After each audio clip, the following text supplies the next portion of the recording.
Hey guys, welcome back to Hidden Face. My name is Kaiten. Je serai le présentateur de ce soir. Et pour cet nouvel épisode, nous avons pour vous Mardoché Luzolo. Hey Mardoché. Hi Gaëtan. Comment tu vas? En tout cas, je vais bien comme toi. Hein. Ça se voit la bonne mine. Donc, Dieu fait grâce, on est là. Yeah, je suis en vacances. Hein. Voilà, ça c'est ça, les vacances. Vraiment. Et je dois te présenter comme présentateur Cordon. Non, je suis les présentateurs. Et Cordon. Oui, en fait, bon.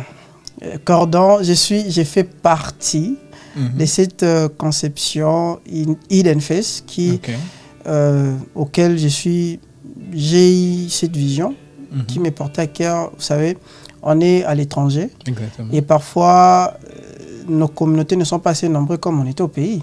Donc parfois, j'essaie de faire la voix de ma communauté à l'étranger pour essayer un peu d'atteindre d'autres personnes qui auront besoin, par exemple, des informations, de se retrouver dans la communauté, voilà, dans ce sens-là. Donc voilà. Exactement. Et pour ceux qui nous regardent, n'oubliez pas de liker et de s'abonner. C'est très important pour nous, très important pour la communauté ainsi que pour la team. Nous voulons que ce projet grandisse, aille loin et on ira certainement avec vous. Exactement. Et pour aujourd'hui, on a un thème assez intéressant. Je crois que je vais le lire. Comment est-ce qu'un chrétien doit réagir face au racisme? Moi, je pense que c'est un thème... pour moi, ça serait pas seulement partagé par rapport à la connaissance, mais ça serait une expérience que j'ai vécue dans mes débuts aux États-Unis, un pays étranger, et on a vécu toutes sortes de discriminations. Parenthèse. Je sais qu'on n'est pas encore dans le vif du sujet. Aujourd'hui, on parlera expérience, right? Je vais dire expérience, conseil ou encore témoignage. Vous savez, c'est pas tout le monde, c'est pas la généralité, mais la majorité des personnes. Parfois, on subit ça, des personnes que je connais, pas seulement moi-même. Et donc, je pense que moi, j'ai été dans l'impasse quand j'ai vécu ça. Ça a eu à avoir de l'impact négatif dans ma vie. Et donc, je pense que peut-être quelqu'un qui peut nous suivre peut se retrouver dans la même situation que je m'étais retrouvé. Et peut-être mon conseil sera d'utilité pour l'aider de sortir dans cette situation-là. Yeah, je vois. Mais il y a un truc qu'on a lu, j'ai lu, c'est comment un chrétien. J'aimerais savoir, allons-nous nager en chrétienté ou bien ça sera mondain? Voilà. Du coup, je pense que les concepts ciblent spécifiquement une catégorie chrétien. Dans ce sens-là que je voudrais parler un peu, c'est quoi l'idéologie de Christ par rapport à cela? C'est dans ce sens-là que j'aimerais aborder. Et ce soir, je te ressens en tant que frère, pasteur, apôtre. Ah oui, tu sais, c'est une question intéressante.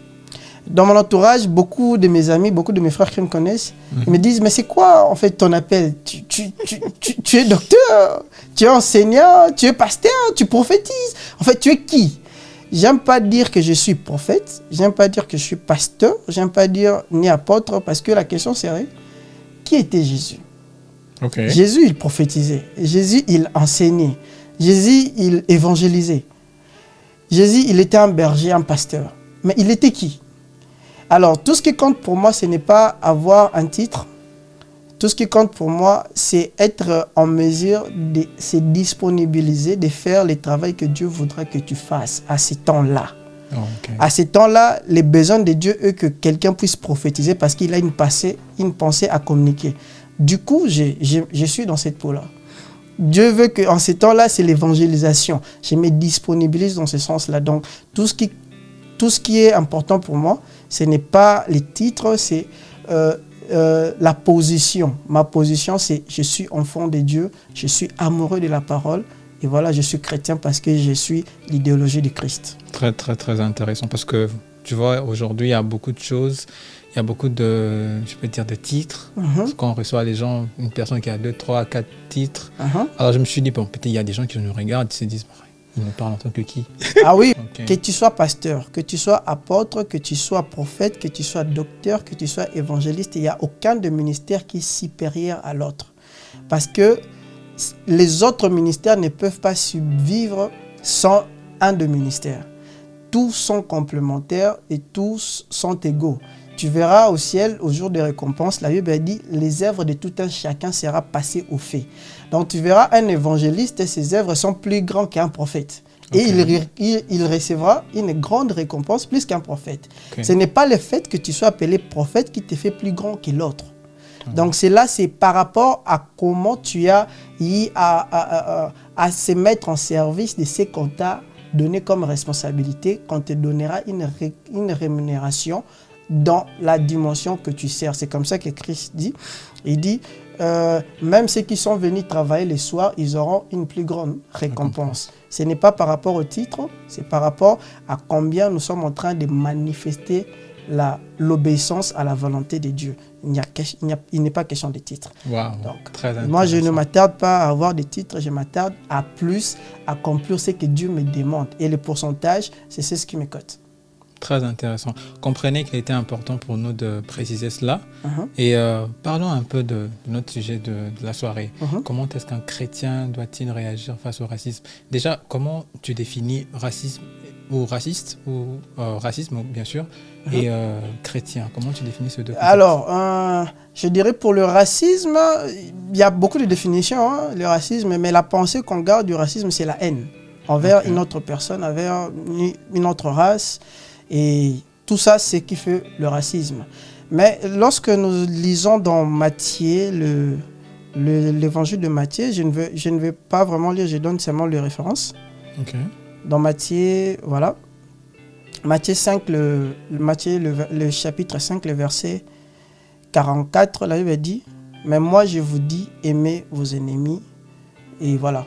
Ça, c'est la partie A. « Moi, je vous dis, aimez vos ennemis et bénissez ceux qui vous maltraitent. » La pensée du racisme, c'est avoir simplement une haine contre quelqu'un, ne pas aimer l'autre de ce qu'il est.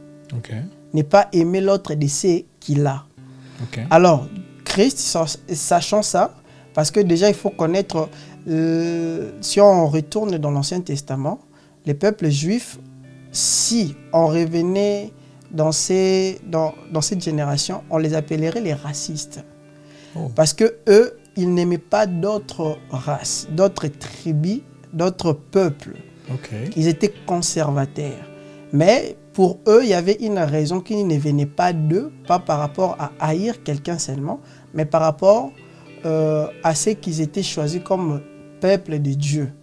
Et puisque les autres peuples ne connaissaient pas Dieu, ils avaient d'autres dieux, c'est la raison pour laquelle Dieu les interdisait de ne pas joindre d'autres peuples.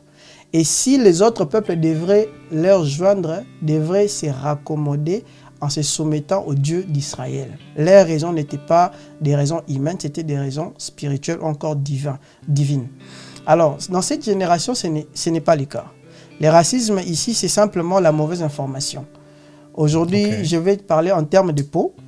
Les autres peaux blanches, pour ne pas discriminer, je ne suis pas en train de discriminer, je suis en train d'expliquer les concepts.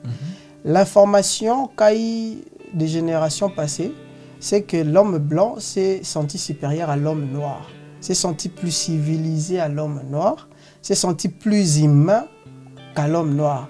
Et ce qui a donné ces informations qui se sentent un peu plus humains et que les autres sont moins humains que eux. Alors ça crée une forme de haine contre cette race-là. Alors, l'ensemble du racisme, c'est simplement cette mauvaise information, cette suprématie sur les autres, cette tendance de vouloir ne pas aimer quelqu'un pour ce qu'il est, pour ce qu'il a. Maintenant, quand je parle du chrétien par rapport à cela, déjà, pourquoi les chrétiens?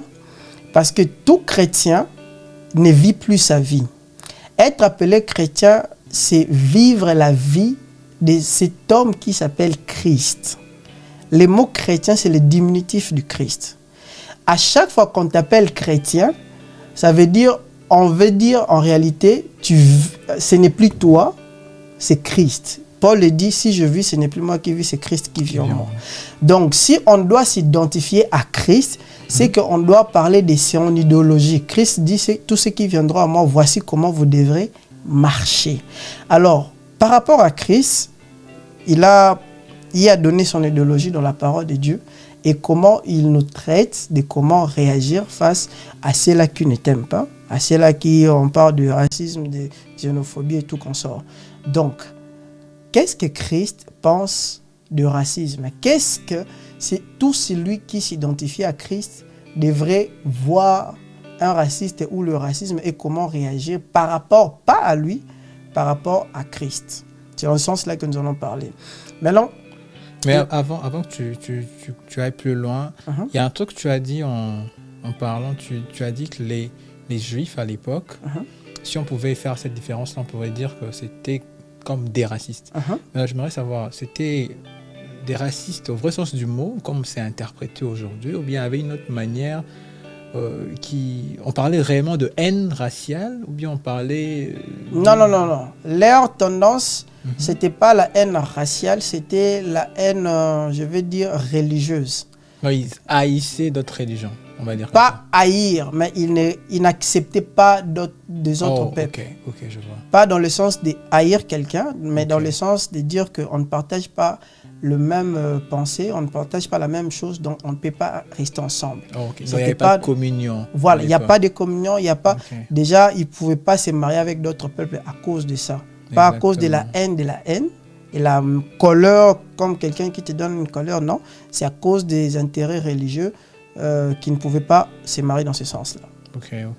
Et tu disais en poursuivant... Voilà, je disais maintenant, lorsque nous lisons Matthieu 5, 44, Dieu dit « Aimez vos ennemis, bénissez ceux qui vous maltraitent ». Aimer vos ennemis, être chrétien, il faut savoir, j'aimerais souligner un truc très très important. Aucun humain, en général, ne peut aimer son prochain par son propre amour. L'amour qu'un humain a n'est pas solide, n'est pas à cette dimension d'aimer vraiment quelqu'un de lui-même. Pourquoi? Parce que lorsque on peut te faire du mal, ton amour peut baisser envers la personne. Lorsque tu reçois un outrage de quelqu'un, tu peux carrément le haïr. L'amour qu'un humain a n'est pas assez fort pour... au vrai sens du terme, n'est pas assez fort pour accepter quelqu'un tel qu'il est, avec ses défauts, avec ses défaillances. C'est pour cela que je parle de chrétien, parce qu'étant chrétien, on peut qu'aimer l'autre par l'amour de Jésus. Intéressant. Moi, à l'époque, je vais me permettre de le dire, j'ai été un peu, à un moment, j'ai gardé tellement beaucoup de blessures dans mon cœur que j'étais devenu un peu furieux, pour ne pas dire que j'étais rancunier. Ça veut dire qu'à un moment, lorsque je sens quelqu'un essaie de me faire du mal, je me retire de lui. Parce qu'il y avait la douleur de choses qu'il a fait qui ruminait en moi. Et ça me faisait un sens de ne pas accepter quelqu'un. Et c'est dans ça que j'ai vécu, quand je suis venu au pays, plutôt aux États-Unis, j'ai eu à traverser des moments où, tu sais, quand tu connais déjà pas l'anglais, tu es comme quelqu'un qui n'est pas encore civilisé. Tu viens du bled, donc voilà. Tu dois d'abord apprendre d'intégrer, de connaître le système. Et du coup, il y a certaines personnes, face à cela, ne savent pas supporter les autres. Et ils manifestent des attitudes qui peuvent être racistes, qui peuvent être hostiles envers toi. Et du coup, ça donne vraiment ce sens-là. Ce type, c'est un raciste. Et la plupart d'entre nous ont connu ça. Et du coup, moi, ça m'avait tellement... J'ai tellement vécu ça que j'ai commencé à trouver le blanc comme si c'était des personnes qui n'aiment pas le noir. Et ça a été une blessure en moi et ça m'avait renfermé en moi. Je ne pouvais plus accepter les blancs. Quand je voyais un blanc, qui qu'il soit, tout ça, enfant ou vieille, même les enfants. Ça veut dire que je ne pouvais pas les accepter. Je les trouvais tellement faux. Je me disais, peu importe de ce que je peux faire du bien pour lui, il ne peut pas m'accepter. Wow. Et du coup, ça a été une période en moi qui m'a rongé, qui avait détruit quelque chose en moi et tout cela. Et si je suis guéri de ça, ce n'est pas par l'amour que moi c'est par l'amour du Christ. Et c'est comme ça que quand je parle de comment un chrétien doit réagir face au racisme, il doit réagir face au racisme, c'est ramenant en Christ. Christ dit, si tu lis Matthieu, là où Christ dit, j'aimerais donner la référence, voilà, Matthieu 6, 12, la Bible dit, pardonne-nous nos offenses, comme nous aussi nous pardonnons à ceux qui nous ont offensés. Ça veut dire, ici, Christ apprend aux apôtres de prier. Il dit, lorsque vous priez, demandez à Dieu, pardonne-nous, comme nous pardonnons aussi à ceux-là. Ça veut dire, si nous devons aimer les autres, c'est comme Dieu nous aime. Maintenant, Dieu nous aime comment? Dieu nous aime avec ce que nous sommes comme, avec nos défauts, avec nos défaillances, avec ce qu'aucun humain ne peut supporter.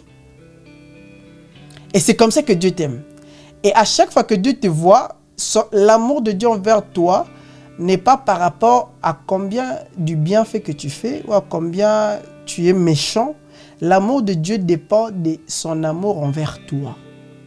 C'est comme ça que lorsqu'on pouvait tuer Christ, il pouvait se fâcher, on les tapait, on les tabassait, on les crucifiait, on frappait des clous. Mais il monte à la croix, son amour était tellement vrai qu'il dit « Père, pardonne-leur, car ils ne savent pas ce qu'ils font. Wow. » Et ça, c'est dans ça que nous référons pour vivre la vie de Christ envers notre prochain. Tu ne sauras pas ressembler, tu ne sauras pas faire du bien, aimer ton prochain si tu ne sais pas combien Dieu t'aime. Les reflets de l'amour que nous donnons aux hommes, c'est par rapport à l'amour que Dieu nous donne à nous. Et lorsque moi, ça m'arrivait à ressentir ce genre de douleur, à chaque fois que quand je priais, quand je demandais Dieu pardon pour mes erreurs, Dieu commençait à me parler. Mais toi, à chaque fois que tu fais, quand tu viens me pardonner, je te pardonne. Et je t'aime toujours, et je t'ai fait toujours du bien, et je suis toujours là pour toi. Mais pourquoi toi, quand on te fait du mal, tu ne sais pas faire la même chose que je fais chez toi, chez les autres? Et c'est à partir de là que je commence à regarder les humains entiers par les yeux de Jésus. Comment je dois les regarder, c'est comment Dieu me regarde. Comment je dois aimer quelqu'un, c'est par rapport à comment Dieu m'aime. Et c'est là que lorsque tu lis un Corinthiens où Dieu parle de l'amour, tu verras qu'il dit l'amour supporte tout. Pourquoi l'amour supporte tout? Parce que l'amour qui est Jésus supporte tout, nous supporte. Et c'est en ça que lorsque tu commences à connaître cette parole en toi, que tu as de la patience envers les autres parce que tu es conscient que Dieu est patient envers toi. Et c'est ça la guérison dans les racismes. Donc comment tu peux réagir face à ces racismes? Comment un enfant de Dieu, non pas seulement au racisme, comment tu peux réagir face à celui qui te fait du mal, qui t'a fait du mal, qui t'a heurté, qui t'a blessé, qui t'a brisé. C'est trouver le pardon de blessures intérieures, c'est dans cette dimension-là. Wow. Je pense que la manière dont tu as parlé, ça a répondu pratiquement à toutes les réponses, à toutes les questions, parce que j'avais pas mal de questions à poser, mais en t'écoutant parler, on peut comprendre que tu es parti de la définition du concept jusqu'à, tu as balayé un peu les causes qui ont causé les actions des autres, qui ont causé cette frustration que tu avais, des forteresses et tout ça. Et tu as aussi parlé de l'amour de Dieu. Et bon, j'ai une question de curiosité par rapport à les actions, ou encore quand tu dis que tu voyais toute personne de peau blanche comme étant un raciste direct. Bon, on est chrétien, on sait que être chrétien ne dépend pas de la race. On peut être blanc chrétien, noir chrétien, jaune chrétien. Quel était ton aperçu envers les chrétiens blancs? Bon, déjà, je ne sais pas si tu fréquentais une église américaine ou si tu avais des amis chrétiens blancs. Et quel a été ton point de vue, en fait, quand tu voyais ceux qui sont chrétiens? Parce que tu parles de voir tout le monde comme étant des racistes, on va dire comme ça. Et je signale que c'était à l'époque. Maintenant, tu es guéri de ça. Et à l'époque, comment était ton ton aperçu ou ton point de vue face aux chrétiens blancs? Pour le moment, ça a changé. Mais à l'époque, je veux dire, c'est ce qui a fait la cause que je ne pouvais même pas fréquenter les églises où il y avait des blancs. Okay, wow. Parce que après, moi, je me disais, comment ils peuvent être chrétiens et être racistes et faire ça? C'est quel Jésus qu'on a? Tu vois? C'est dans ce sens-là que je ne croyais pas vraiment qu'il y avait des chrétiens qui étaient des vrais chrétiens. Je me disais, ce sont des gens qui partent à l'église, qui s'appellent chrétiens, mais n'ont pas compris le sens du christianisme. Mais après, j'ai compris que l'ensemble dans le christianisme, ce n'est pas les bonnes actions ou les mauvaises actions que nous posons, c'est la position que nous avons. Être chrétien ne dépend pas de combien tu donnes de bonnes œuvres. Être chrétien dépend de la position. Est-ce que tu es vraiment né de nouveau?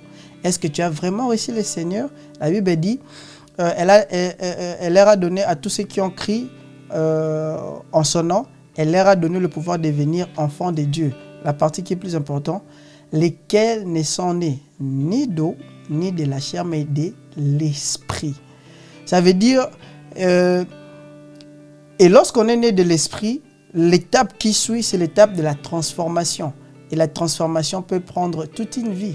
On a vu avec Paul, il avait toujours de la quine, même lorsqu'il était apôtre, mais à un moment il crie, qui me délivrera de ces corps de péché? Dans ce sens-là, alors, à cette époque, je le voyais qu'ils ne pouvaient pas être des vrais chrétiens parce qu'ils étaient racistes. Mais après, je comprends, ils peuvent toujours être des vrais chrétiens parce que Dieu le justifie par la position d'enfant de Dieu et non par leurs actions. Et une parenthèse, moi je te connais un peu, on a eu le temps de se fréquenter. Tu fréquentais une église, je dirais entre parenthèses, la seule église connue est dirigée par un blanc. Ah oui, déjà à Kinshasa, c'était le pasteur Jacques Verneau là-bas. Maintenant, je me dis, comment a été, quand tu arrives ici, bon, quand tu dis tous les blancs, c'est quand même sévère.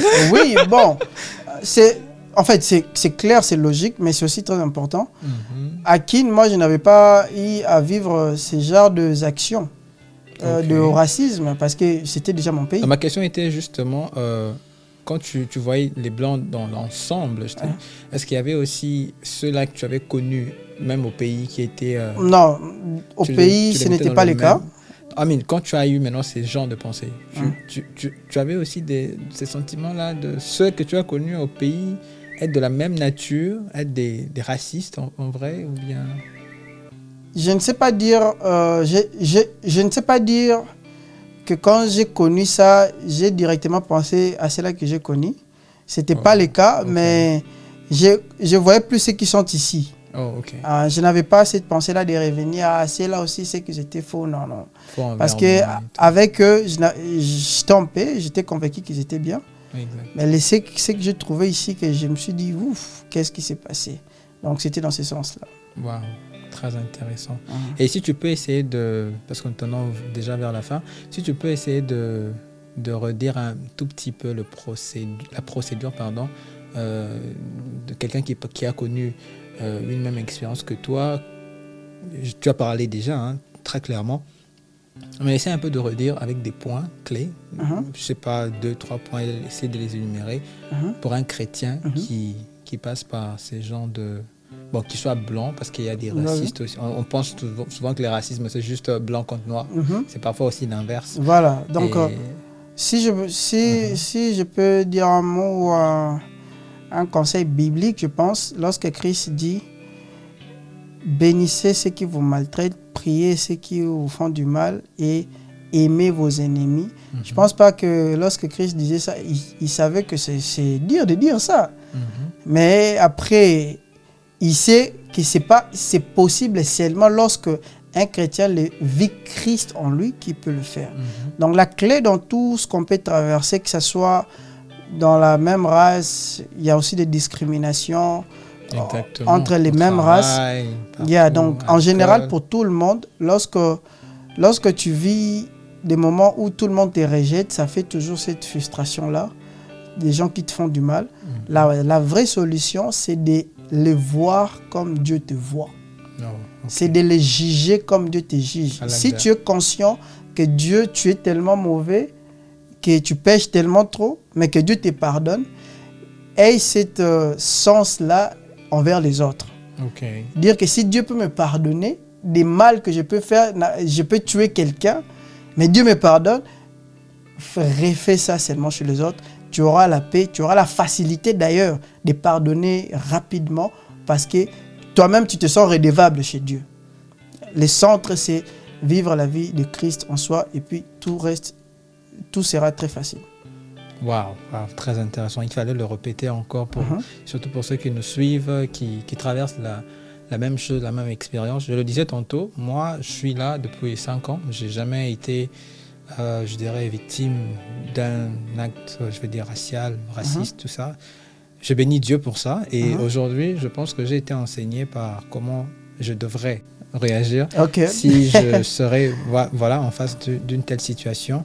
Mais c'est vraiment intéressant. Je pense que ceux qui nous suivent auront peut-être à commenter là-dessus. N'hésitez pas. Laissez un commentaire et je pense que, bon, il a dit les frères, hein. Il pourra toutefois revenir et puis vous répondre. Et voilà. Sinon, le mot de la fin. En tout cas, à tous ceux qui nous ont suivis, merci à vous et connectez-vous encore une fois de plus, partagez, likez, ça nous donne de force.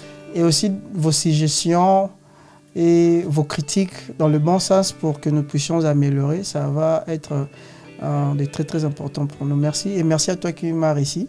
Aujourd'hui, j'étais ton invité et donc ça me fait un honneur. Je suis dans la chaise d'honneur.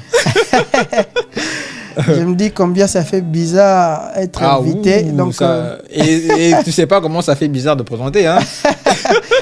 Donc voilà, c'est ça. Merci beaucoup, merci à toi. Mais sinon, il y a un petit point, je m'ai un peu taquiné un peu. Je vois que tu as l'anneau. Bon, en fait, au ciel, moi j'aurais à te dire, mais tu as hier raté. Non, mais c'est pas encore le paradis, on est encore là. D'ailleurs, je profite de passer une salutation à ma femme Sarah. Ok. Donc je t'aime beaucoup. Ok. Moi, quand même, j'ai le droit de dire que je t'aime. Je sais pas si... Non, je n'en ai pas en tout cas, malheureusement. Comment tu fais pour vivre? L'a dit Roland Dello. Je me lève le matin, voilà. Je respire. Voilà, c'est un peu ça. Sinon, très intéressant. Merci. C'est intéressant de partager, d'avoir des moments comme ça de communion. C'est vraiment important. Sinon, nous vous donnons rendez-vous dans les jours qui viennent. Peut-être ça ne sera pas moi, ça sera peut-être moi, on ne sait jamais. Mais n'hésitez pas, abonnez-vous, likez, partagez et aussi commentez parce qu'on aura toujours à refaire, à améliorer dans ce qu'on fait. Donc, voilà. Sinon, pour moi, de ma part, je tiens à saluer tout le monde qui ont suivi, ma famille qui est à Kinshasa, mes amis, mes potes de partout. Et